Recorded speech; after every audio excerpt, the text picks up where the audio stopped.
ගොඩක් අය අහලා තිබුණා මේ හන්දි තෙල් එක කොහොමද ගාන්නේ ඒ වගේම බෙහෙත් පොට්ටෙන් කොහොමද තවන්නේ කියලා. අන්න ඒ ගැන විස්තරයක් කියන්න හිතුණා අද වීඩියෝවෙන් ඔයාලට.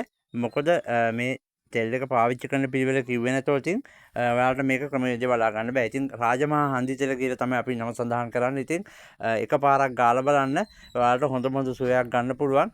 මම ලෙඩෙකුට කොහොමද මේක සත්කාරය කරන්න කියලා මම පෙන්වන්න හිතුවා. මෙන්න මේ ආකාරයට ඔයාලට පේනවා ඇති මුලින්ම බෙහෙත් පොට්ටෙන් හුමාලෙන් තම්බලි වෙරලා ඔයාලා මේ ධනිස් අවශ්‍ය ප්‍රදේශයේ මේ විදිහට මසාජ් කරගන්න ඕන. ඔයාලට පැහැදිලි ඇති.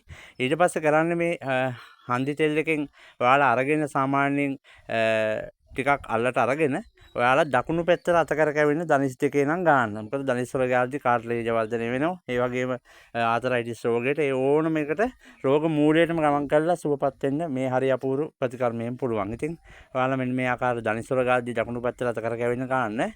අනිත් සංදි වලට ගාද්දි ඉහළ සිට පහළට ගන්න. මෙන්න මේ ආකාරයට. ඉතින් ඔයාලට අවශ්‍ය නම් අවශ්‍යයට මේ බෙහෙත් එක ගෙන්නව ගන්නත් පුළුවන්. අඩු මුදලට බෙහෙත් පොට්ටෙන්න සහ බෙහෙත් තෙල් එක නැත්තම් හන්දි තෙල් එක තියෙනවා. ඉතින් ඔන්න ඔය විදිහට තමයි අද වීඩියෝෙන් කියන්න හිතුනේ. ඉතින් අවශ්‍ය ඔබ මේ දුරකථන අංකයට කතා කරන්න. නිවසටම අපි දින 2ක් වගේ ඇතුළත ගෙනල්ලා දෙන්න ලෑස්ති මේ අපූර්ව ප්‍රතිකර්මය.